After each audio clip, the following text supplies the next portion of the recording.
Mauvais Studio. Je suis Michel Tuttle. Je suis Frank Magic. Et vous écoutez Mauvais Travail. Frank Magic. Michel Tuttle. Mauvais Travail. Frank Magic. Et moi. Michel Tuttle. Oh la vache, ça éclabousse. Encore plus d'abandon. Ce manque d'humilité en face de la nature qui se manifeste ici me terrifie. Bordel, ils nous volent notre travail! Michel Tuttle. Et moi.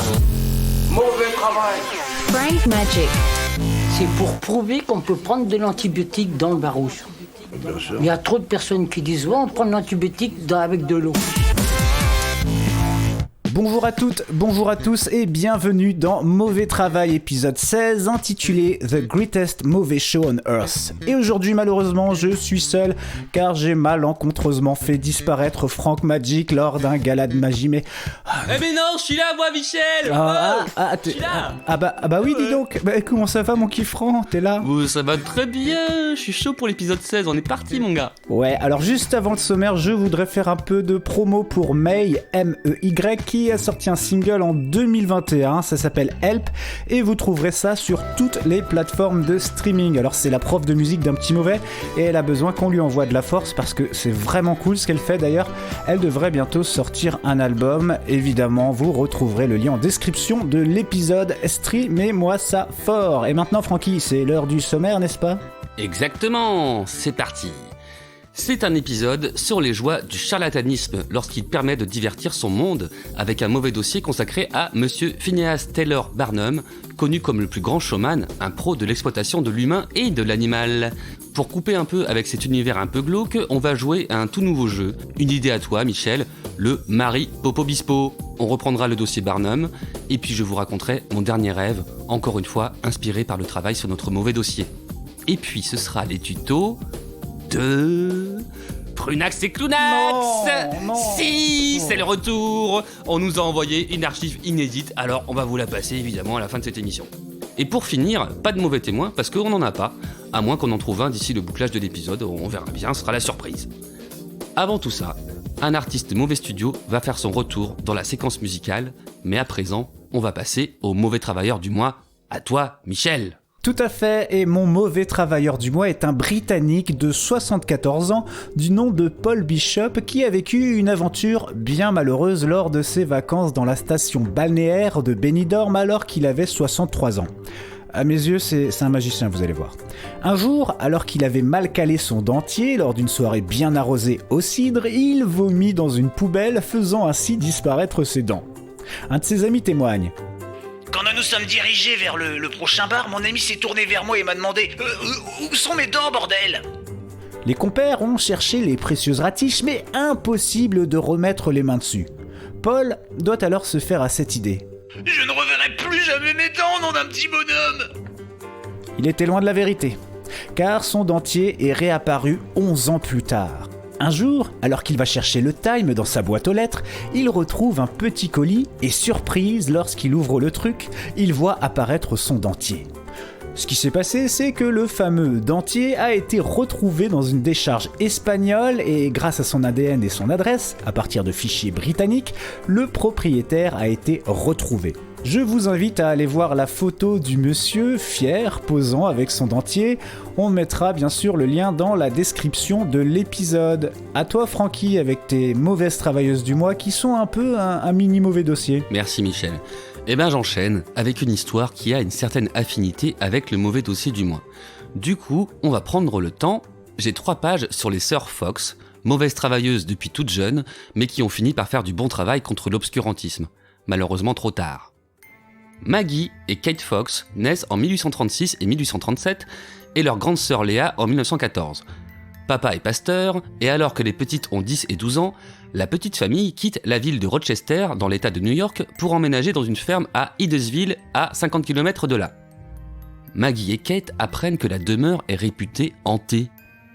Quelque temps plus tard, elles révèlent qu'elles peuvent entrer en contact avec les esprits qui font bouger tables, meubles et tableaux. Elles sentent des présences fantomatiques.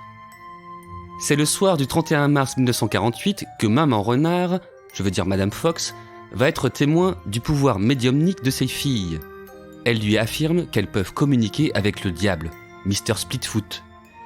Elle communique avec lui en lui posant des questions auxquelles il répond à base de coups. Comme moi quand je communique avec l'esprit mauvais.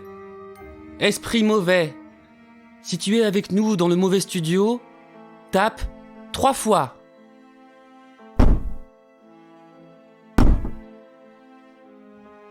Putain, Francky! Michel, je te jure, c'est pas moi, j'ai pas bougé. Ouais, je sais, Francky, c'est les boules quand même, enfin, l'esprit mauvais. Bon, écoute Michel, n'aie pas peur. Les esprits, ça se manifeste quand on leur pose des questions. Il suffit de plus rien lui demander et l'esprit mauvais ne reviendra pas. Ok. Ok, je reprends. Revenons dans la chambre de Maggie et Kate où les deux sœurs offrent à leur maman, la veille du 1er avril, sa première séance de spiritisme. Première question posée par la mère, quels âges ont ses filles? Réponse, 12 coups, puis 10 coups. Bonne réponse. Autre question, de combien d'enfants est-elle la mère? Réponse, 7 coups. Bah non, elle en a 6. Elle repense à sa question et elle la reformule. Combien de vivants? Réponse, 6 coups. Combien de morts? 1 coup. Effectivement, le 7e enfant a bien existé, sauf qu'il est mort à l'âge de 3 ans. La toute première réponse était donc juste. Après ces questions dignes d'un agent de recensement, vient le moment des présentations. Les filles ont un système de code pour discuter avec les défunts. Le nombre de coups peut désigner des lettres de l'alphabet. C'est ainsi que l'esprit frappeur révèle son identité. Charles B. Rosma, colporteur, assassiné dans cette maison, dont le cadavre repose dans la cave. C'est de là que viennent les coups. Les mois suivants, avec les voisins, le père fouille le sol de la cave pour trouver le corps. Selon Wikipédia, ils finissent par découvrir du charbon de bois, de la chaux vive, des cheveux et, après expertise, des ossements humains. Il n'y a aucune source dans l'article à ce sujet et cette découverte n'est pas mentionnée dans d'autres médias, notamment dans le podcast « Les Sœurs Fox et l'invention du spiritisme » de l'émission « Autant en importe l'histoire » sur France Inter, que je vous conseille. Par contre, on entend les deux jeunes filles s'amuser des fouilles de leur papa. Toujours est-il que, sous l'impulsion de leur grande sœur, Maggie et Kate monnaient leur service de médium et au fil des années, elles deviennent de plus en plus populaires et elles popularisent le spiritisme. Il y a bien sûr des sceptiques qui les soupçonnent de produire les sons elles-mêmes. Un scientifique met au point un appareil qui produit le même son et qu'on peut cacher sous une robe. Leur réputation s'affaiblit, notamment après que le rédac-chef du Boston Courier propose, en 1857, la somme de $500 pour quiconque saura produire des phénomènes spirites en présence de 3 scientifiques de Harvard. Les sœurs Fox participent au test, dont je n'ai pas les détails, et elles échouent. Ce que l'on a appelé l'enquête de Cambridge a démonté d'autres acteurs du mouvement spirit pour qui cet échec est dû à l'ignorance des lois de la science mentale et magnétique de ces couillons de profs de fac. Les deux sœurs ont une vie de plus en plus merdique. Vous en saurez plus en écoutant le podcast que j'ai cité, on mettra le lien en description, c'est bien foutu, bien interprété, c'est intéressant. Avril 1886, alors qu'elles passent la cinquantaine, un article du New York Times les présente comme les fondatrices du spiritisme. Le titre, The Rochester Rappings, The Fox Sisters and the Beginning of Spiritualism. Traduction, les coups de Rochester, les sœurs Renard et les débuts du spiritualisme. On passe en octobre 1888. Maggie organise une grande réunion publique à l'Académie du musée de New York. Elle entre en scène et se présente comme une des fondatrices du spiritisme. C'est à ce titre que je voudrais dénoncer le caractère frauduleux de ce mouvement. C'est un mensonge du début à la fin. Une superstition ridicule, c'est le pire blasphème que le monde ait connu à ce jour. Si je fais cette déclaration, c'est parce que je souhaite voir le spiritisme anéanti. Si les sceptiques sont contents, il y a surtout beaucoup de passionnés dans la salle, qui se prennent une fabuleuse dissonance cognitive lorsque Maggie balance les propos suivants. Kate Fox et moi avons été embarqués là-dedans, encore petite fille, bien trop jeune et bien trop innocente pour comprendre à quoi nous jouions vraiment, l'une et l'autre propulsées dans cette voie de duperie par des adultes sans scrupules. Et surtout, Maggie balance ses trucs. À la maison, pour stimuler l'imaginaire de leur maman apparemment très croyante et très crédule, elles utilisaient une pomme attachée à un fil pour produire des sons inexpliqués. Et c'est leur maman qui a commencé à faire leur promo auprès des voisins. Et c'est là qu'elles ont trouvé un autre moyen de produire des coups de l'au-delà. Et c'est démonstration à l'appui que Maggie, sur scène, révèle la supercherie. Les coups entendus lors de leur prestation étaient produits en faisant craquer très fort les jointures de leurs doigts et orteils. C'est une technique découverte par Kate, un mouvement du pied et de la cheville bien contrôlé. La grande sœur Lee quitte le monde tangible en 1890. Kate et Maggie la rejoignent en 1892 et 93. Malgré les révélations de Maggie, le spiritisme se répand à travers le monde, qui aujourd'hui encore pullule de médiums capables de communiquer avec Feu Mamie Bonbon ou avec le regretté Tonton Guili Guili. Quant à moi, Michel, pardon, mais j'ai une question pour... Non. Esprit mauvais, combien Non, d'étoiles Francky, il non, faut non, nous s'il te mettre plaît. sur Spotify, Non. iTunes, Podcast Addict, etc.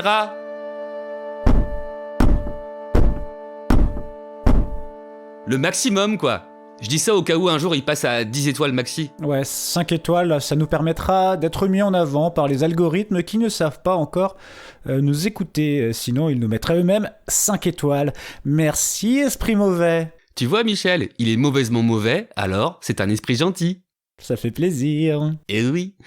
Donc, dans cette émission, nous éviterons d'invoquer le bon esprit. Ça pourrait se retourner contre nous. Ah bah ça tombe bien là parce que avant d'entamer notre mauvais dossier, on va passer à une séquence vraiment pas très bon esprit. Tout de suite Francky, je vais te le dire sans détour, on s'est fait clasher. Ouais.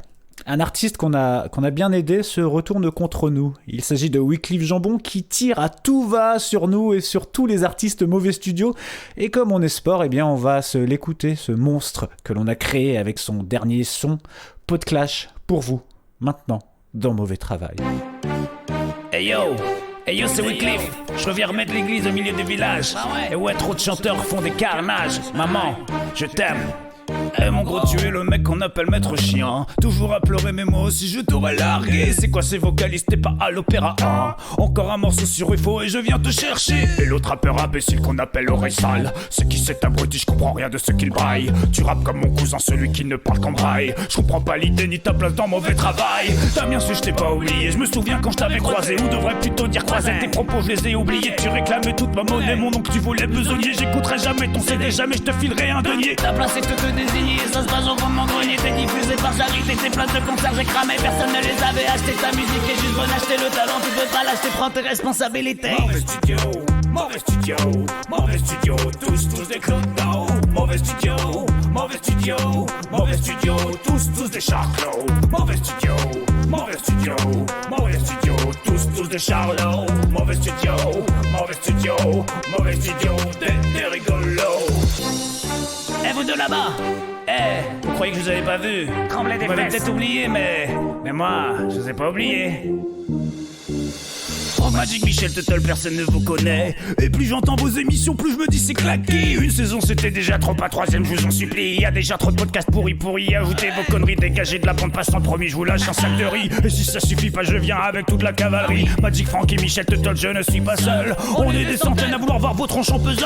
Si vous ne me comprenez pas, allez taper ça dans Google. Erreur 404, je crois que personne connaît vos singles. Si vous ne me comprenez pas, allez taper ça dans Google. Erreur 404, je crois que personne connaît vos singles. J'ai tempérament farouche et je vous ai pas attendu pour sortir de Gongroïde et aller claquer l'instru. Si vous avez pas pigé, j'en referai des morceaux. Et comme dès qu'on vous le signerait dans Mauvais Studio. Mauvais studio, mauvais studio, mauvais studio, tous des clodos. Mauvais studio, mauvais studio, mauvais studio, tous des charclos. Mauvais studio, mauvais studio, mauvais studio, tous des charlots. Mauvais studio, mauvais studio, mauvais studio, tous des rigolos. Waouh, ça c'est dur. Wyclef Jambon à l'instant avec Pot de Clash. Francky, on se lance dans l'histoire de cet escroc sans pitié qui est P.T. Barnum ou on se fait un baby-foot? Bah, on se fait un baby-foot. Ok, allez, bonne soirée à tous et rendez-vous le mois prochain dans Mauvais Travail. Salut les petits mauvais. Non, Michel, bon, on y va, allez, on envoie le jingle du Mauvais Dossier. C'est parti. Des siamois, un nain, une sirène, un homme tronc. Retrouvez ces animaux et bien plus encore dans mon grand cirque Barnum. Monsieur Barnum, ce sont des humains. Si tu le dis. Mesdames et messieurs, welcome to the greatest show on earth. Exhibition d'animaux qui n'ont rien demandé, de monstres et de tours incroyables. Ça va être une orgie visuelle sans aucune éthique parce que le seul truc que j'aime moi, c'est le pognon. Et vous savez quoi? Vous allez payer pour ça, mes petits pigeons. Waouh, Michel, tu y vas fort! Ouais, mais dans le fond, l'univers Barnum, c'est beaucoup ça, et comment faire l'impasse là-dessus lorsque l'on parle du prince des charlatans ou des mystificateurs, comme il se définissait lui-même? Dans ce mauvais dossier, on vous propose de suivre la vie de ce monsieur qui, selon certains, serait l'inventeur de la publicité à base de gigantisme, de canulars et de grosses promos. Mais avant, je voulais faire un point biais cognitif avec l'effet Barnum. Francky, tu nous expliques ça? Ok, alors, prenons les choses dans le désordre, à une période de vache maigre pour Barney Lunet, et on reviendra dans la chronologie ensuite. Vers 1850, P.T. Barnum, P.T. pour Phineas Taylor, galère un peu à cause du fait qu'il investit dans les mauvais bails. On reviendra bien entendu sur les périodes où le business était plus florissant, ne vous inquiétez pas. P.T. se concentre alors sur des spectacles dans lesquels il développe des techniques de manipulation en débitant des généralités sur les gens. En gros, il dit des banalités dans lesquelles tout le monde peut se reconnaître, et il fait mouche à chaque fois. C'est ce qu'on le retrouve dans un domaine scientifique très pointu, l'horoscope. Par exemple, Michel, si je dis « Les balances, vous avez tendance à être altruiste et vous aimez le chocolat », peu de chances que tu me dises que tu ne te reconnais pas là-dedans. Bah déjà, je suis pas balance. Non, on s'en fout, l'effet Barnum, c'est ça. Et toi, tu connais l'effet Dumbo? Non, c'est quoi le rapport? Ouais, tu verras plus tard. Et puis, je vais nuancer sur le chocolat. C'est pas trop mon truc, en fait. Bah, tu vois, Michel, tu es l'exception qui confirme la règle. Non, mais je pense que les auditeurs, eux, ils ont compris. Les petits mauvais, vous aimez écouter des podcasts pédago-rigolos. Allez, Michel, parle-nous de P.T. Ouais, par contre, ça risque d'être plus pédago-scandalo que rigolo, ok? Ok. Alors c'est parti. Phineas Taylor Barnum naît le 5 juillet 1810 à Bethel, dans le Connecticut. Il est donc cancer et aime probablement le chocolat. Il meurt le 7 avril 1891 et est connu pour être un entrepreneur de spectacles américain. Son père était fermier mais a également été épicier, tailleur et cabaretier. En gros, il servait du vin et de la nourriture. Son grand-père maternel, Phineas Taylor, de qui il tient son prénom, était propriétaire, juge de paix, mais aussi charlatan de loterie. Les chiens ne font pas des chats. Tout à fait.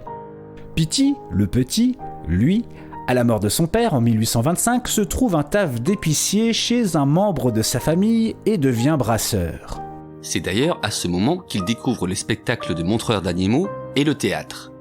En 1828, son grand-père lui dit « Mon petit P.T., ça te dirait de revenir à Bethel histoire d'ouvrir une épicerie avec tonton Alanson Taylor? Bah ouais, grave, j'ai des idées pas déconnantes, histoire de faire de la grosse boula. C'est mot pour mot sa réponse. Il s'y applique donc et le moins qu'on puisse dire, c'est que ça fonctionne très bien. Il baptise ça Temple of Fortune. Ouais, P.T. s'est trouvé là un talent impressionnant pour faire croire aux gens qu'ils gagneront des gros lots à tous les coups. Bah ouais, 100% des gagnants ont tenté leur chance, tu connais. Il vit dans une ambiance calviniste hardcore. Le calvinisme est une doctrine à la gloire de Dieu, souverain en toutes choses. Barnum fonde en 1829 son propre journal The Herald of Freedom, Le messager de la liberté, dans lequel il critique les tentatives sectaires d'union entre l'État et l'Église. Dans la foulée, il se fait 3 fois poursuivre pour diffamation et est même condamné à 60 jours de zonzon pour avoir accusé un pasteur d'avoir arnaqué un orphelin. En 1829, il épouse Charity Hallett, tailleuse, il s'installe à New York et donne naissance à 4 filles. Bon, il est temps d'entamer les choses sérieuses. P.T., alors âgé de 25 ans, commence fort par l'acquisition de l'afro-américaine Joyce Hetz. Ouais, à l'époque, on achète des gens. Ouais, on est en 1800 et l'esclavage est encore très loin d'être aboli. Une belle époque de merde, quoi. Bref, on sait peu de choses sur Joyce, à part qu'elle était l'esclave d'un certain John Ace Bowling et était déjà exhibée à Louisville dans le Kentucky. En 1835, elle est vendue à 2 promoteurs et elle est présentée comme ayant été la nourrice de George Washington. Mais ça ne rapporte pas. Alors, elle est vendue à Barnum.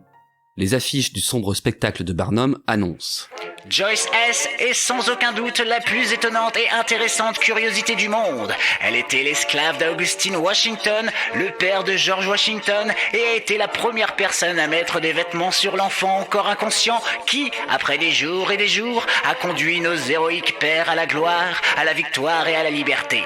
Pour utiliser ses propres dires, quand elle parle de l'illustre père de ce pays, elle l'a élevé. Joyce S. est née en l'année 1674 et a, par conséquent, atteint aujourd'hui l'âge surprenant de 161 ans. Lorsque Barnum l'exhibe, elle est à l'aube de sa vie et presque complètement paralysée. Certains rapportent qu'elle peut quand même parler et raconter des histoires sur George Washington bébé. Selon ces mêmes sources, elle gagne $1 500 par semaine. Il paie bien tonton Barnum. Par la même occasion, il gagne en popularité. La presse de l'époque doute néanmoins. 160 ans, c'est quand même beaucoup, non ? Barnum décide alors que lorsque Joyce sera morte, on fera faire une autopsie publique. Normal. L'année suivante, Joyce passe l'arme à gauche et chose promise, chose due, la malheureuse est autopsiée devant un public de 1500 personnes au New York City Saloon pour 50 centimes l'entrée. Le docteur en charge du boulot déclare Cette femme avait environ 79 ans. C'est quoi ces conneries? Ah bah ça alors. Barnum ne veut pas perdre la face et vous le verrez, c'est constant et assez désespérant chez le bonhomme. Alors il affirme L'autopsie était bidon et effectuée sur une autre personne. Ah d'accord. Et Joyce dans tout ça ? Bah, elle est bien vivante et elle fait le tour de l'Europe. Tout s'explique. Ouais, je sais pas. Il se rétracte plus tard en admettant que c'était un canular. C'est faux. Je sais pas. Moi je crois que c'est vrai. Je peux pas croire que c'est faux. Je crois que c'est vrai, moi. Ouais. Comme le disait Michel, le mec est prêt à tout pour ne pas perdre la face. Comme lorsqu'il fait une tournée américaine avec un théâtre ambulant dont la vedette est un chanteur afro-américain. En fait, le chanteur est un esclave qui, une fois arrivé en Caroline du Nord, se barre. Comme notre mystificateur est une grosse pince sans honneur et qu'il ne veut pas rembourser les tickets déjà vendus, eh ben il se tartine la tronche de peinture noire afin de remplacer tranquillement le chanteur. Bravo. Alors, vous l'avez compris, Barnum voit grand et se dit que le filon commercial des curiosités, ça va rapporter, alors il acquiert un gros bâtiment de 5 étages à Broadway, le Scudder's American Museum, qu'il rebaptise en toute modestie le Barnum's American Museum. Dans ce bâtiment, on trouve des animaux empaillés, des statues de cire, des animaux et des humains vivants parce que c'est toujours plus marrant d'emmerder des êtres vivants. Bien sûr, il enrobe le tout d'histoires folles et on commence à parler de freak show et ça commence à faire sa renommée. Il exhibe également des géants d'Islande, des femmes de Patagonie, des nains et bien plus encore. À gros coup de promo, il présente à la population le général Tom Pouce, la sirène des Fidji et Jenny Lind, une chanteuse. On parlera de ces personnes un peu plus tard. Avant, on va vous dire en quoi Barnum a révolutionné le monde du spectacle. En 71, Barnum rencontre William Cameron Cope, avec qui il met en place le P.T. Barnum's Great Circus Museum and Menagerie. Pour ce faire, il dresse une tente de 5000 places et il y met 2 pistes, ce qui n'a jamais été fait. C'est d'ailleurs à ce moment que les clowns vont devenir muets, ne pouvant plus interagir avec le public tellement l'espace est immense. Le cirque est mobile et circule dans tout le pays et ensuite en Europe. Quand le forain débarque dans une ville avec ses 80 wagons, c'est un truc de ouf. Le gigantisme américain en action, genre 500 chevaux et 20 éléphants. Alors Michel, maintenant, on va présenter les acteurs de ce show surdimensionné. Ouais. Et on va voir que P.T. est vraiment un mec bien car il emploie des personnes venues d'Europe ou des États-Unis, des personnes avec des particularités physiques spectaculairement exploitables et qui, selon les oui-dire, seraient très bien payées et très heureuses de faire partie de l'aventure Barnum car sans cela, elles ne seraient pas du tout considérées. Ouais, là j'ai quand même un doute, Francky. Je sais pas, en tout cas ce qui était cool pour ces gens c'est qu'ils avaient un peu leur jingle, tu vois, avec le petit roulement de tambour en intro et tout. Enfin en tout cas moi c'est comme ça que je le vois, alors d'ailleurs on va le faire comme ça. Ok. C'est parti, roulement de tambour. On commence par le général Tom Pouce, de son vrai nom Charles Sherwood Stratton. Il est atteint de nanisme, ses parents sont pauvres et Barnum leur propose de l'embarquer à New York alors qu'il n'a que 4 ans. Inspiré par un recueil de contes des frères Grimm, il lui donnera son nom de scène, Général Tom Pouce. Charles apprend à chanter, à danser et devient une star de l'époque. Il joue également le Petit Poucet au théâtre du Vaudeville à Paris. Il mourra riche et célèbre en 1883. Effectivement, selon les divers articles trouvés, Charles aurait eu une vie plutôt riche, en jouant pour la reine Victoria et d'autres grands de ce monde. Maintenant, nous allons parler de la fameuse sirène des îles Fidji, un des canulars les plus connus de Barnum. En effet, histoire d'attirer un maximum de monde, P.T. Barnum fait une grosse promo en diffusant des affiches sur lesquelles apparaît une sirène, telle qu'on peut se l'imaginer. Lorsque la foule vient tout excitée pour contempler la curiosité, on leur montre une sirène embaumée, achetée près de Calcutta. Pour être exact, petit secret, il s'agit d'une chimère confectionnée à base de queue de poisson, d'un buste et d'une tête d'orang-outan. On est loin de la sirène de l'imaginaire populaire. Dans un livre, Barnum la décrit comme suit. Un spécimen miniature, noir et desséché d'1 mètre de long. Sa bouche était ouverte, sa queue était retournée et ses bras étaient levés, donnant l'impression qu'elle était morte dans d'atroces souffrances. Nombreux sont les gens qui se sont précipités pour admirer la sirène, mais quelques sceptiques échaudés par le canular Joyce Hess, la femme de 161 ans qui en avait finalement 79, ont émis de sérieux doutes sur la véracité du spécimen. Maintenant les petits mauvais, avant de continuer la galerie des joyeux intermittents du spectacle du P.T. Barnum's Great Circus Museum and Menagerie, on va faire une pause jeu avec un nouveau truc, le Mari Popo Bispo. C'est parti. Oui. C'est le Mari Popo Bispo de Michel Tuttle. Et voici la nouveauté Mauvais Travail avec un jeu judicieusement appelé le Mari Popo Bispo qui, vous l'aurez peut-être compris, est un cousin du Mari Popo Poppins, mais au lieu de mélanger film et chanson, nous allons mélanger film et chanteuse, ou chanteur, ou actrice, ou acteur. Et Francky, aujourd'hui, tu auras 2 challengers. Gilbert McIntosh, qui est pas loin de toi apparemment. Salut Gilbert, comment vas-tu ? Oh, je vais bien les jeunes, je vais bien. Il est avec moi dans mon mauvais studio. Eh ben dis donc. Et le deuxième, Arthur Redgreen, je vais y arriver. Tu vas bien Arthur ? Bah écoute, ça va, tranquille. Impeccable en tout cas pour cette soirée. Impeccable. Alors sans plus attendre et comme la tradition le veut, nous allons tester les buzzers. D'abord Francky, ensuite Gilbert McIntosh, oh agressif, et enfin Arthur Redgreen. Oh joli, merci à vous, et on va pas tortiller, on va commencer directement et on va envoyer le jingle, c'est parti. C'est le Mari Popo Bispo de chanteur, chanteuse, acteur, acteuse, film de Michel Tuttle. Alors, premier Mari Popo Bispo. Alors attention, ça va être très très court les gars. C'est parti. Bah ouais, je suis ton père quoi. Voilà. Joey Star Wars. Oui. Ça c'est les balles. J'allais le dire. Ah, tu allais les dire, mais tu ne l'as pas dit. Ça me rappelle d'ailleurs la fameuse création de DJ Zebra, Joey Star Wars, qui a été à écouter. Deuxième, dans ce film, notre héros, un mec super carré et super négatif, assiste à un séminaire qui a pour but de changer sa vie. Au lieu de dire non à tout, il doit répondre l'heure qu'il est partout dans le monde en se bouchant le nez et en commençant sa phrase par Radio Relor. Je crois j'ai la rêve du film, mais pas de la... Alors le film, tu dirais ? C'est qui... Le film, je dirais Yes Man. D'accord, et un chanteur qui finit souvent ses morceaux par... Radio Relor. Ça, je vois pas du tout qui c'est par contre. Quelle heure est-il en paradis ? Quelle heure est-il ? Ah, ok. Alors, Yes Manu Chao. Oui. Oh vache. Oh lolo. Ah, merci. Tu t'es pointu quand même un peu. Je ne trouvais pas le nom du chanteur en fait. Le film, oui, mais pas le chanteur. Ouais, pareil. Ouais, je crois qu'on avait tous le film, mais... Ah ouais, non, mais moi j'étais ailleurs. Moi j'étais pas en tout cas dans un pays hispanique. Hein. Non plus. Désolé, Non. c'est l'accent. Alors attention, troisième Mari Popo Bispo en 2048, alors que notre héros ne se déplace qu'en triporteur et qu'il est un petit canaillou. Il ne se sent pas vraiment à sa place sur Terre et rêve souvent de Mars.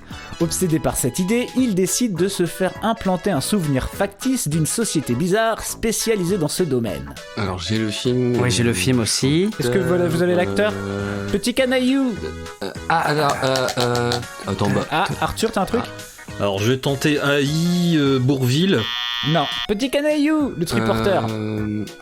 Bah, en fait, c'est Total Recall le film. Oui, c'est Total Recall le film et Petit Canaillou. Un acteur français qui est malheureusement décédé et qui disait Petit Canaillou. Petit je vois plus qui c'est, moi. Petit Canaillou. Ah, Arthur. Total Darry Crawl. Oui. Bravo, un point pour Arthur. C'est remonté loin. T'as une remontée de Petit Canaillou. En fait, je connais pas bien cet acteur qui m'est très sympathique, mais que je connais. Vous voyez dans 40 ou 50 de films dans les seconds rôles, hein, vraiment dans les petits rôles. Ouais, c'était vrai pas. Ouais, c'était second couteau. Alors 4e, attention, ça va aller vite et il y en a que 8. Hein, c'est un jeu qui va aller très vite. Alors attention, c'est parti. Je voudrais balancer un slam sur un mec qui s'appelle Antoine Marshall. Il est tranquille au volant de sa 2 chevaux et appuie fort sur la pédale. Mais un enfoiré en Rolls-Royce le percute et c'est pas banal. Ah bah c'est certain que comme ça va marcher beaucoup plus mal. Grand corps, le cornio. Ah, c'est ça. L'idée est là, le grand cornio malade. Ah, on a les deux en même temps. Un point pour Francky, un point pour Arthur ou quoi? Ouais, un point pour chacun. Ouais, Arthur, quand même, il a ouvert la voie. Le grand cornio malade. J'ai craqué sur l'imitation de Bourville, là, j'en pouvais déjà plus. Allez, attention, déjà la 5e. Alors là, il s'agit d'un film d'une série de sous-genres torture porn. Alors attention, c'est parti. Tu oublieras les horreurs de ce jeu, de ce tueur au puzzle, quand tu devais décapiter ton pote pour aller chercher les clés dans son cerveau pour pas crever. Ah ouais, non, mais... La roue et saut. En fait, je l'avais, mais il fallait... En fait, la règle, c'est qu'il faut attendre qu'il fasse le titre, qu'il termine le titre. Ah, mais c'est pour merde. ça que j'ai buzzé. Parce que je l'avais aussi, la Rousseau. J'avais trop envie de jouer. Ah, moi, on l'avait tous les trois. Ça m'est déjà arrivé aussi de passer les règles. Bon, alors je le referai plus. Mais on va dire un point chacun parce que tu l'avais aussi finalement, donc un point chacun. Voilà. Ouais, et c'était le 6e épisode, c'est La Rousseau 6, hein, voilà. Ah ouais. Ah, La Rousseau 6. Et c'était le mieux, c'était le meilleur. Alors, numéro 6, notre héros se sent bien mal. Autrefois connu pour être une star du cinéma d'animation et guitariste pour un groupe casqué, le lapin à dreadlocks est très soupçonneux.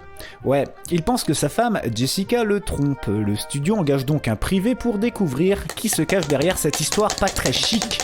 Au passage, on se souvient tous de cette réplique dite par le méchant à la fin du film. Je funk. Oui, Arthur Bob Rabbit. Non. C'est un guitariste plutôt funky. Ah, attends. Parce que j'ai kiffé la peau de Roger Rabbit maintenant. Pour ça, c'est bien, ça, c'est bon. Mais le chanteur, en fait, je vois pas. Je vois pas le lien entre le titre du film et Nile Rodgers. Eh ben, qui veut la peau qui veut la peau de Nile Rodgers Rabbit. Oh là là, il y avait un... bon, allez, j'ai envie de mettre un petit point pour Gilbert aussi, là, qui avait l'air de l'avoir. Allez. Ouais, il a percuté, j'ai vu dans ses yeux. Il l'a vu dans mes yeux. Il a 30 cm de moi et j'ai vu ses briller. Je voudrais pas qu'il en ait sa dose de ce jeu. Alors, voilà. Exact. Pour les amateurs de un pub. Un point pour Gilbert. Oui. Alors, 7e avant-dernier, Marie Popo-Bispo, putain, je vais me perdre.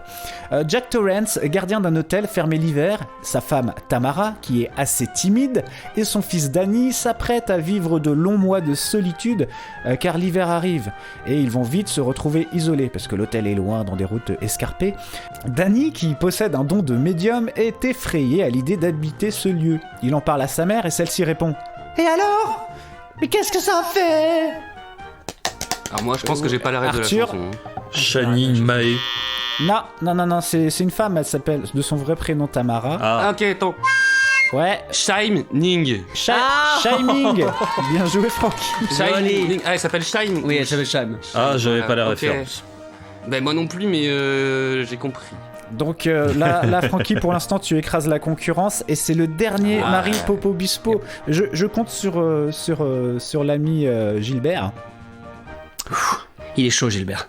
Une équipe de tournage s'aventure sur le fleuve Amazon au Brésil pour tourner un documentaire. Tout va bien jusqu'à ce que l'équipage embarque à bord une aventurière, Yolanda, chasseuse de l'un des plus grands serpents du monde, l'anaconda. Le nouveau passager, qui venait d'avoir 18 ans et qui était beau comme un Francky, détourne le bateau vers une région où ces animaux abondent. Ce qu'ils y découvrent n'est pas un serpent ordinaire, mais plutôt un prédateur mortellement dangereux qui semble impossible à vaincre. Yolanda est téméraire, mais bordel, c'est pas ça le plan. Elle doit pas mourir sur un rafio, non, elle doit pas mourir sur un rafio, elle doit mourir sur scène. Alors là, je crois que Arthur a commencé avec son... Ouais, il a besoin en premier. Ouais, mais bon, je vais encore avoir une mauvaise réponse. Je vais dire Anna Dalida, je sais pas. Non, en fait. tu es presque. Je pensais être Dalida Anaconda, moi j'aurais dit ça aussi. Ouais, Arthur était plus proche. Après, je vais demander une réponse parfaite. Vas-y, Arthur, tu peux y retourner. C'est pas Dalida Anaconda. Non, mais il était parti sur Anna. Anna Lida. Non, bah rajoute une petite syllabe. Anna Dalida Conda. Anaconda. Lida. Ah, Anaconda Lida. Ouais, bon, allez, réponse collégiale. Allez, on met un point pour tout le monde.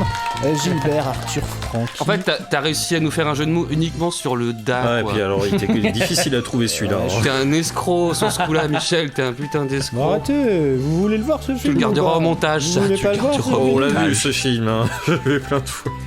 Ouais, eh bien, on va compter les points. Hein, et ben en fait finalement c'est assez serré entre Francky et Arthur. 6 pour Francky, 2 pour Gilbert, 5 pour Arthur, et donc c'est Francky qui gagne.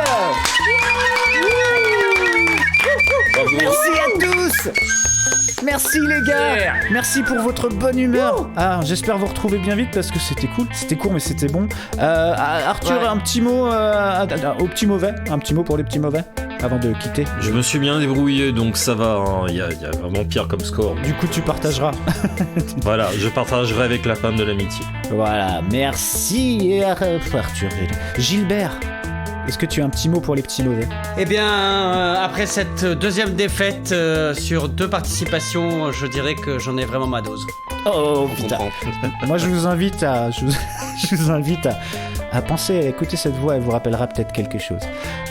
Écoute, merci à tous. Et tout de suite, Francky, nous allons repartir du côté du cirque Barnum, n'est-ce pas? Absolument, on est parti pour continuer la galerie des collaborateurs du monsieur. Allez, on envoie le jingle. Alors, je sais pas vous, mais j'en ai vraiment ma dose de ce Covid. Oh non, tu peux pas faire cette blague. Mais ça va, toi, t'es comme moi, t'es vacciné. Des chamois, un nain, une sirène, un homme tronc. Retrouvez ces animaux et bien plus encore dans mon grand cirque Barnum. Monsieur Barnum, ce sont des humains. Si tu le dis.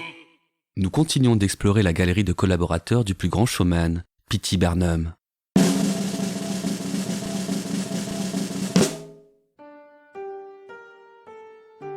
Passons à une protagoniste plus classique, Jenny Lind, une cantatrice suédoise à la voix d'ange qui aura longtemps bouleversé le public et fait énormément pour la notoriété de P.T.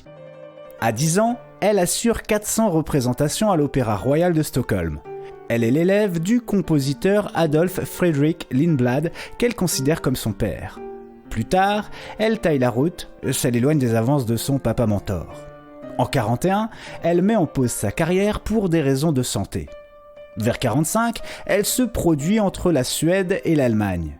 À 29 ans, elle fait ses adieux à la scène, mais continue de chanter en concert pendant 30 ans.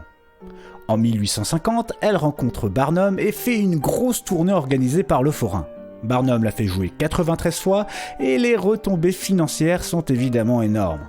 Heureusement pour lui parce qu'il a parié gros. En effet, il a proposé à Jenny un salaire de $1000 par nuit pour une tournée de 150 dates maxi, tout frais payés plus des assistants de son choix. Le tout payé en dépôt à l'avance, du coup Barnum a dû hypothéquer ses biens. D'après Lind elle-même, qui dit avoir un nez de patate, ce n'est pas sa beauté qui fait son succès. Ce qui ne l'empêche pas de repousser les avances de gars comme Frédéric Chopin ou Hans Christian Andersen. Son kiff, c'est la musique et les actions caritatives.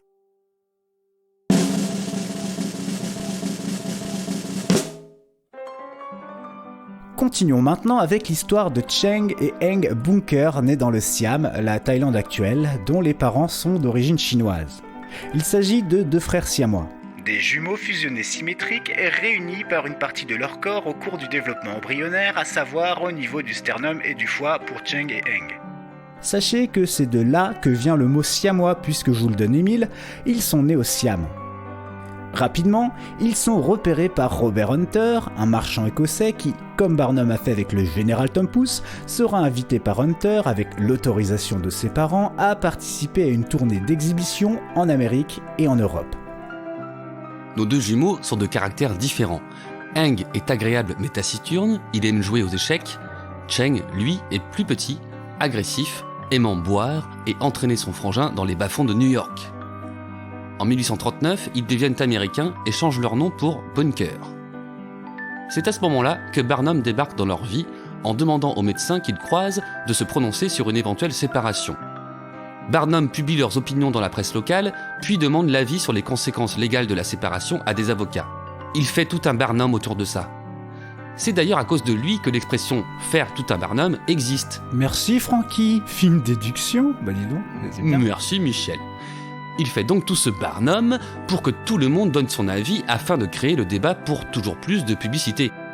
Parce que, faut pas se mentir, une séparation, pour le business de Barnum, ça n'a aucun intérêt. Vers 1843, les frères deviennent fermiers en Caroline du Nord et épousent 2 sœurs. Vous imaginez bien que la vie à 4, c'est compliqué.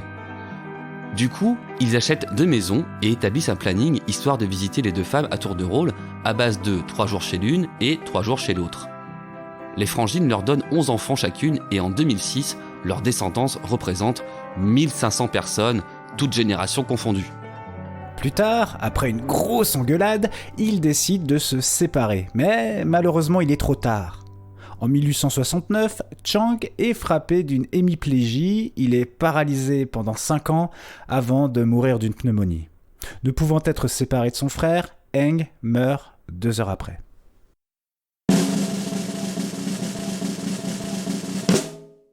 Le prince Randian, également affublé de surnoms tels que l'homme-serpent, l'homme-tronc, la chenille humaine, le cigare humain ou même le torse vivant, est un artiste de cirque américain d'origine guyanaise. Il est atteint du syndrome Tétra-Amélie et comme vous l'avez compris, il n'a ni bras ni jambes.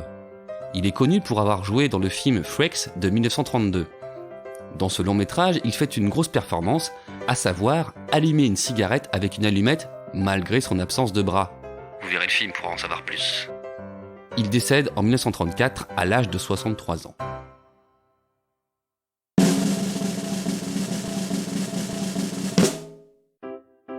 Un personnage emblématique du cirque Barnum est Jumbo. Son histoire est vraiment triste et montre encore à quel point Barnum s'en balèque que ce soit des humains ou des animaux. Jumbo est un éléphant et ce n'est pas un hasard si son nom évoque celui de Dumbo puisque c'est lui qui a inspiré le personnage de Disney. Jumbo est une construction à base de dumb, nul en anglais, ou dummy, idiot en anglais, et bien entendu Jumbo.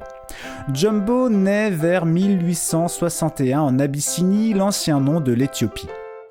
Il est connu en Occident pour avoir fait l'objet d'un reportage dans la presse, puisqu'autant vous dire qu'à l'époque, on a 0 connaissance sur les animaux venant d'Afrique. Cette méconnaissance jouera d'ailleurs de funestes tours à d'autres animaux obtenus par Barnum, mais ça, on y reviendra.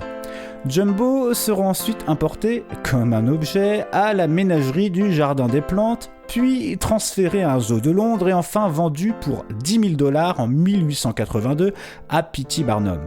L'entrepreneur en profite bien et se fait moult thunes sur le dos de Jumbo. Le plus marrant, c'est que il travaille pour des cacahuètes. Le 24 mars de cette même année, Jumbo part donc en bateau pour New York. Et le 9 avril 1882, il arrive aux États-Unis, accueilli par une fanfare.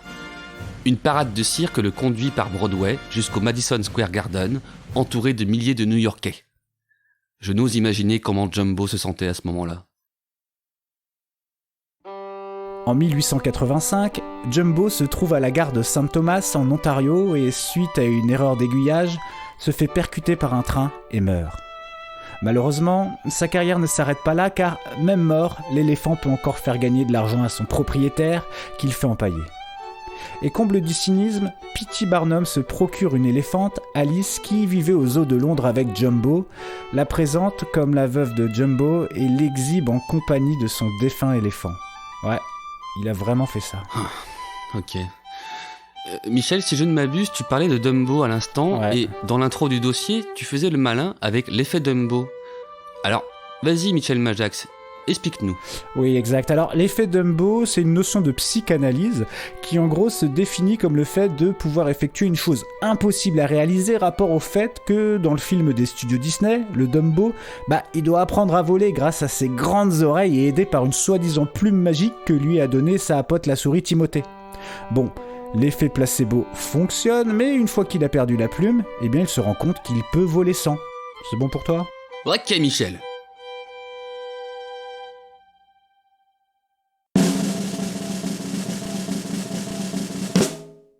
Nous allons conclure sur les pauvres protagonistes de l'univers Barnum, en sachant qu'il y en a encore beaucoup, mais qu'il faudrait une autre émission pour en parler. Barnum crée un des plus grands aquariums de l'époque, et comme monsieur voit les choses en géant, il fait capturer des baleines blanches, donc a priori des belugas, au Canada, pour les mettre dans son musée. Il ignore les habitudes des cétacés. Rien n'est adapté, que ce soit la profondeur des bassins ou la salinité. Du coup, les belugas meurent et Barnum publie des notices nécrologiques dans les journaux en annonçant le nom des nouveaux arrivants. Le mec fait feu de tout bois, tout ce qu'il peut rapporter, il le fait. Le fameux musée prendra feu ultérieurement. Alors, avant de conclure sur cette histoire, j'ai quand même envie de casse-dédier les personnes qui ont croisé le chemin de Barnum et qui l'aura bien utilisé, comme Julia Pastrana, dite la femme singe à cause de sa pilosité, Isaac Sprague, dit le squelette humain à cause de sa maigreur, Frank Lentini, affectueusement appelé le monstre humain, car né avec un jumeau parasite, du coup il avait 3 jambes, Schlitzy, surnommé Pinheads, tête d'épingle à cause de sa déformation physique, car il avait un tout petit crâne et une grande mâchoire, et je vais terminer avec Grady Franklin Styles Jr., surnommé l'homme homard à cause d'une malformation congénitale des mains caractérisée par l'absence de plusieurs doigts, donnant à celle-ci l'aspect de pince. Pour en terminer avec l'histoire de Barnum, vers 75, il s'associe avec un rival de l'époque, James Anthony Bailey, et son Great London Circus and Gangers Royal British Menagerie. Il meurt le 7 avril 1891. Bailey, lui, continue de diriger le Greatest Show on Earth avant de lui-même mourir en 1906. En 1907, les frères Ringling rachètent le Barnum and Bailey Circus. Et en 1919, fusionnent le nom avec leur troupe qui devient le Ringling Bros and Barnum and Bailey Circus, qui inspira Miley Cyrus pour son nom. C'est faux. En 1937, John Ringling North prend le contrôle de l'affaire, puis en 1943, il lâche le bise à son cousin Robert. En 1944, retour du feu dans l'histoire puisque le 6 juillet, un incendie détruit le cirque à Hartford dans le Connecticut alors que 6800 spectateurs assistent au spectacle sans avoir payé pour ce petit bonus pyrotechnique. Certains, 168, le paieront très cher car ils y perdront la vie et 700 autres seront blessés. En 1947, l'année de naissance de David Bowie, ça n'a rien à voir mais ça fait toujours plaisir, John Ringling North reprend le contrôle du cirque. En 1963, après 60 ans d'absence en Europe, le cirque, toujours dirigé par John Ringling North, investit le Palais des Sports de Paris. 4 ans après, ce sera à Johnny Hallyday de s'y produire et ça, c'est également hors sujet. En 1967, Irving Feld, son frère et le juge Roy Mark Offens achètent le cirque à la famille Ringling pour 8 millions de dollars. Prenez des notes, car 4 ans plus tard, c'est Mattel qui achète le cirque pour 40 millions de dollars pour ensuite le revendre à Irving Feld en 1982.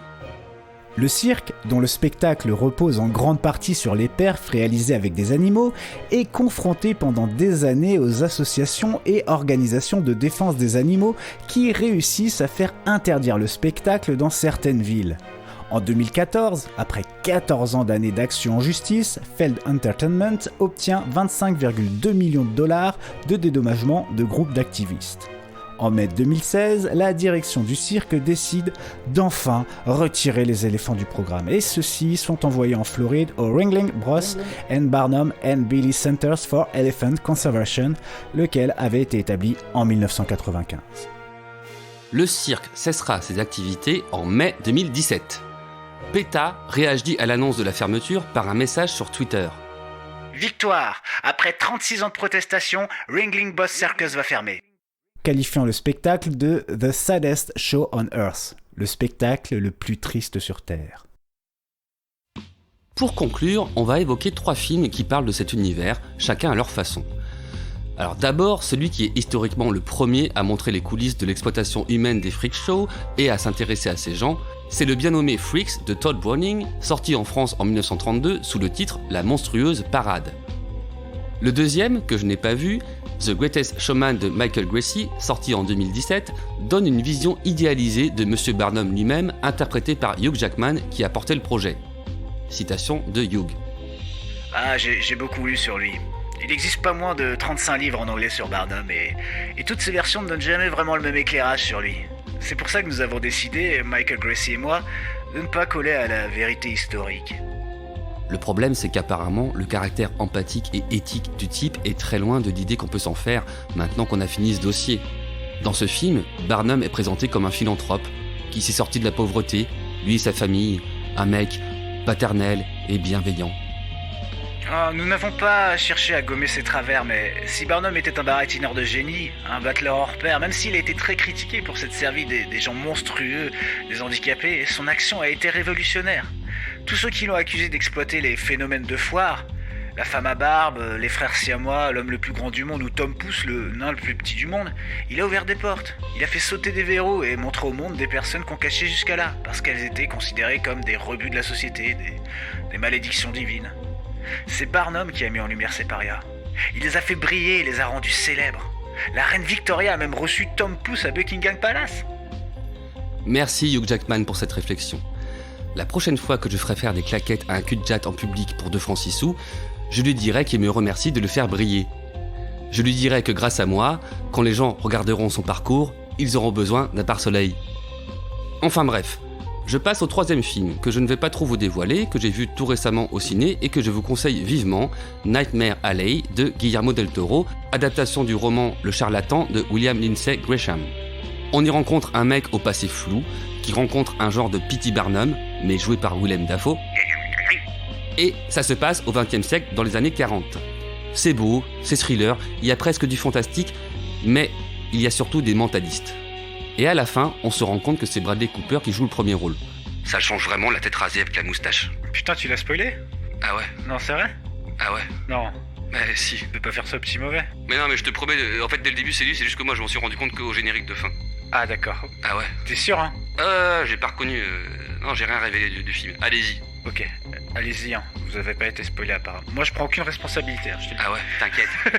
Merci Francky pour ces recommandations spoil et ciné. Ah ouais. Après ce mauvais dossier, on va voir où t'ont emmené tes rêves. Alors, c'est parti. Ah ouais. Le rêve de Francky. C'est un rêve qui commence sur une petite musique entraînante et guillerette. Ah oui, elle est guillerette, cette musique. C'est le premier élément dont je me souviens. Cette musique, englobante, prenant tout le décor. Mais non, elle ne prend pas le décor, elle est le décor. Oui, au commencement, ce rêve n'est que musique. Drôle de sensation. À la 27e seconde, une voix céleste se fait entendre. La lumière vient petit à petit, et à la musique s'ajoute le décor, tout à fait visuel. Je suis au milieu d'une chambre joliment décorée, avec des meubles en bois peint de couleurs pétantes, et de beaux coussins moelleux à dentelle comme j'aime. Mais je me rends compte qu'en guise de mur, je suis entouré de barreaux. Et puis, derrière ces barreaux, je distingue du monde, une foule de spectateurs qui m'observent avec de grands yeux curieux. C'est à ce moment qu'à la musique s'ajoutent les voix autour de moi. C'est incroyable. Francky, le cobaye poisson soif, pour vos yeux grands ouverts ce soir, va mettre son corps au service du spectacle. J'aperçois l'homme au porte-voix. Il porte un chapeau très haut de forme qui est équipé de 2 bras à mi-hauteur, des bras humains qui expriment l'humeur du monsieur. Je suis Philécras Trésor Barbuck, exclusivement ce soir dans votre bled de plouc. Les bras du chapeau de Philécras se mettent à applaudir. Applaudissez-moi. À présent, Francky va vous divertir avec ses incroyables capacités de résistance aux effets secondaires du glou-glou magique. Un trou se forme au milieu de la pièce, une table de bistrot s'élève dessous le sol. Sur cette table, 3 grands verres remplis de liquide, un jaune, un rouge, un violet. Francky va boire un de ces 3 glou-glou magiques. Et après, qu'est-ce qui va se passer, hein? Moi-même, j'en sais rien. Je n'ai pas de libre arbitre. Je suis le jouet de Phil Barbuck. J'ai quand même le choix du verre. Je prends le verre au liquide jaune parce que ça mousse, on dirait de la bière. Allez, bois, mon Francky. Igloo, igloo. À peine j'ai vidé le verre, je ressens des picotements dans l'épaule droite. Ça fait des bulles. Une grosse bulle poilue émerge de toutes ces bulles. C'est une deuxième tête qui pousse. Et me voilà face à un deuxième moi-même. Salut Francky. Salut Francky. Je sais pas quoi te dire, je te connais par cœur. Incroyable, n'est-ce pas? Mesdames et messieurs, qui parmi vous oserait boire un de mes glou-glou magiques? Chiche. On a un cobaye. Monsieur, vous allez avoir l'honneur d'être mené au plateau par la femme à 2 culs. C'est-à-dire qu'elle a surtout 3 jambes, mais Phil Barbuck préfère vendre ses culs. Pendant qu'elle amène le courageux spectateur vers ma cage, moi et ma deuxième tête, on se regarde. On est tous les deux un peu perturbés par cette gracieuse créature. C'est les jambes. Celle du milieu est parfaite. Elle est là dans la cage, tout près de nous. Cette tension redescend dès que nous levons les yeux vers le spectateur qu'elle nous a amené. C'est Gérard Depardieu. J'ai pas fait exprès, c'est mon rêve. Bon alors, c'est parti pour le glouglou magique. Je prends le rouge, on dirait un grand cru de Bourgogne. Monsieur, laissez-moi le temps de chauffer la salle. T'inquiète, c'est fait, justement, tu m'as donné soif. Gérard se saisit du verre et le descend avec gourmandise. Monsieur a la soif d'un ogre. Il a pas le sens de la mise en scène. C'est de la matière brute. Ça me plaît. Je vais l'engager. La réaction de Gérard à son glouglou magique ne se fait pas attendre. Il se met à blanchir. Ses yeux deviennent jaunes. Sa bouche, toute verte. Et son nez, déjà bien gros et rouge, à la taille d'une balle de tennis. Regarde-moi ce beau pif de clown épicurien. Chers spectateurs, ce soir, c'est bien une nouvelle recrue pour le prodigieux cirque Barbuck. Alors, c'est quoi son truc à mon nouveau Gugus? Je suis Gérax, et j'aime les plaisirs de la vie. Alors, y a quoi pour se faire du bien dans cette cage? Oh, mon copain Francky, je te vois double alors que je suis pas encore bourré. Gérard avance vers moi, les bras ouverts. Allez les gars, venez dans mes bras, c'est l'heure de la tétée. Je l'esquive, je cours vers la table. Je me saisis du 3e verre, au liquide violet, qui ressemble à du rhum arrangé au lardon, et je le descends cul sec. En un très court instant, je me sens aspiré, comme la chasse d'eau dans les trains. J'adore ce genre de réveil en pleine tension dramatique. Je pense à ceux que j'ai laissés dans mon rêve, qui viennent de me voir disparaître, sous leurs yeux incrédules. Bah, t'es où, Francky? T'inquiète, Filou, je prends sa place, à une condition. Qu'est-ce que tu veux, Gérax? Je veux le 06 de la femme à 2 culs. Le rêve de Francky. Merci Francky. Et tout de suite, un retour qu'on n'attendait pas. Un petit mauvais a déterré une vidéo de Clownax et Prunax. Vous y croyez? Alors ça c'est une vidéo d'avant leur vidéo YouTube et comme d'hab, c'est catastrophique, je ne dis que ça. Ok, j'appuie sur le bouton rouge à pois vert. Rouge à pois vert, c'est parti. Mesdames et messieurs, ladies and gentlemen, veuillez accueillir 2 clowns facétieux. C'est leur premier spectacle sous notre chapiteau. Voici Clownax et Prunax. Bonjour les enfants, c'est Prunax. Et moi c'est Clownax. Aujourd'hui, on va vous montrer comment se cacher dans une toute petite boîte pour faire une bonne blague à vos parents. Ok oui mon Prunax, on va jouer à cache-cache avec Popo et maman. Bon Clownax, voici une première boîte à ta taille dans laquelle tu vas monter. Ok, trop facile. Maintenant que Clownax est bien en place, les enfants, il s'agit de le faire rentrer dans la toute petite boîte à côté. Juste là. Celle-ci? Mais c'est pas possible! T'inquiète, j'ai toujours une petite astuce, mon Clownax. Mais non, Clownax! Chut! C'est un tour de magie que j'ai vu dans une vidéo avec un magicien russe, tu vas voir. Ok, vas-y, on voit.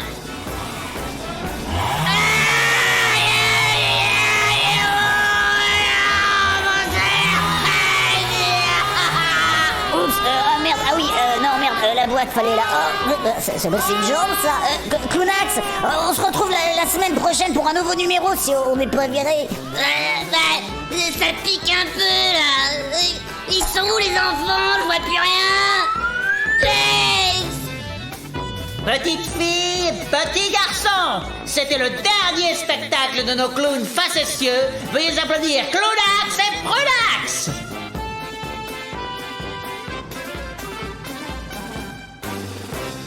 Waouh. Tu vois, Francky, ils ont toujours été les mêmes. Hein. Ils ont pas changé. Non, jamais. Alors, voilà. C'est la fin de notre MT16 et j'espère que vous avez apprécié. N'oubliez pas de mettre 5 étoiles sur Spotify, mettre des pouces bleus sur YouTube où vous pouvez toujours retrouver tous les morceaux des Mauvais Studios. Francky, je te confie la fin de l'émission. Putain, je suis intimidé, je sais pas quoi dire. Les petits mauvais, croyez en moi, je crois en vous. Et je vous envoie un rip si besoin. Bisous. Bonne nuit les petits mauvais. Bonne nuit les chouchous. Mauvais Studio.